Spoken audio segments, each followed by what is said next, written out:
go. So you were obviously one of the first. I hope that he'll do the right thing and step aside. Was this all about the Senator Franken resign and the Democratic leader? A lot of us have been very concerned about what was happening with Al, and we like him. I serve on 2 committees with him. He works really hard. He's a good senator. So when it comes to a friend, it is really hard to come to the point where you say we have to individually come to a point where we say we need to take a position.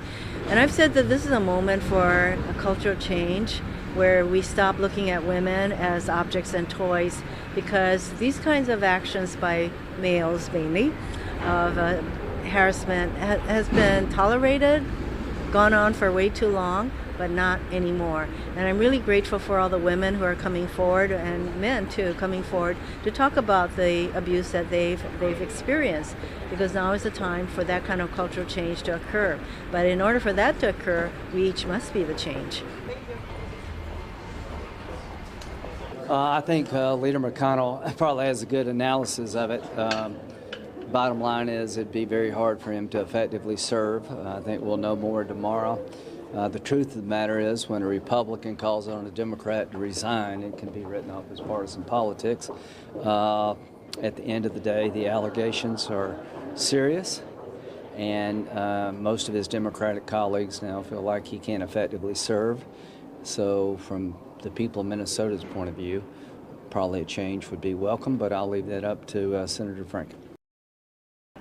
Well, that's up to him and up to the Democrats and how they feel. I don't know anything about the facts of all their stuff, but it doesn't look good. The perception and the reputation of the Senate is at stake in all of this, and we have to think about it. Okay? I did put out a statement, and I feel that there's been a series of allegations that are serious, and that when he speaks to the nation and to folks back home in Minnesota, that would be the best step for if he stepped down.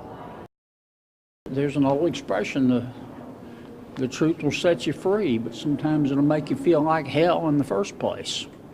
And we need to have the truth, and part of that truth is going to make us feel like hell. Al's going to have to make that decision. No, but Mr. Moore should not be a United States Senator.